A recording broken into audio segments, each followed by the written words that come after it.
Amreli Dhari Tulsi Shyam road પર Radhika hotel પાસે crystal furniture મોલમાં લાગી આગ. સવારના 8 વાગે શોર્ટ સર્કિટથી આગ લાગ્યાનું અનુમાન. ફર્નિચર મોલમાં 12 થી 15 લાખનું ફર્નિચર બળીને થયું ખાખ. આગ લાગતા ધારી ગ્રામ પંચાયતના ટેન્કરોથી આગને કાબૂમાં લેવાનો નિષ્ફળ પ્રયાસ. તંત્રને જાણ કરતા અમરેલીથી ફાયર ફાઈટર ઘટના સ્થળે. અમરેલી ફાયર ફાઈટર પહોંચે એ પહેલા મોલની ફર્નિચર બળીને થયું ખાખ. ધારી ગ્રામ પંચાયત પાસે ફાયર ફાઈટરના અભાવે અવારનવાર આગ લાગતા મોટી નુકસાની થઈ રહી છે.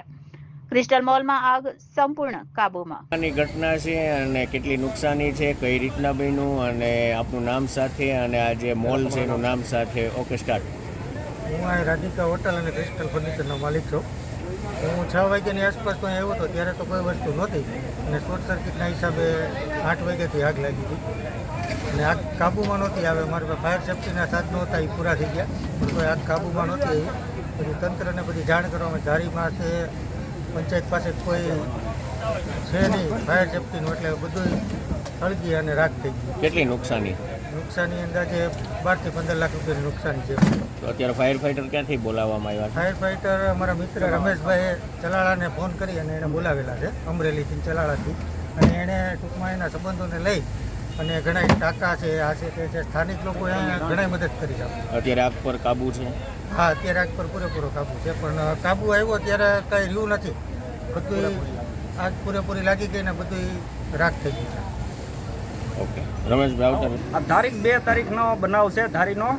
આજે અમે ઘણી રજૂઆત કરી. 8 વાગ્યાનો બનાવ બન્યો crystal mall furniture Sarasiya road ઉપર, પણ તંત્ર તરફથી અમને નિષ્ફળતા મળી છે. પૂરેપૂરી આ સ્થળ ઉપર આગ લાગી ગઈ છે. કોઈ પણ જાતની સહાય કે મદદરૂપ હાલમાં થયેલ નથી.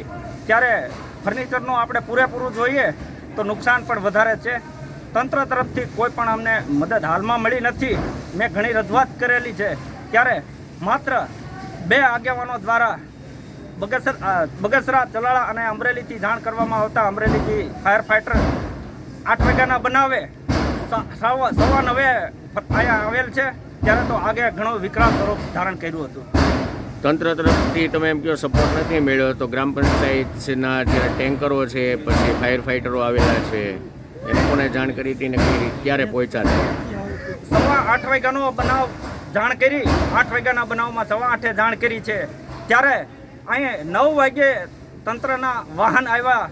એમાં ફાયર ફાઈટરમાં ફક્ત પાણીના ટાંકાની વ્યવસ્થા છે. ફાયર ફાઈટરની કોઈ પણ સુવિધા ધારી ગ્રામ પંચાયત કે હરિગ્રામ પંચાયતમાં, હરિપરા ગ્રામ પંચાયતમાં નથી, જે આમ જનતા માટે ખરેખર નુકસાનદાયક અને આઘાતજનક છે.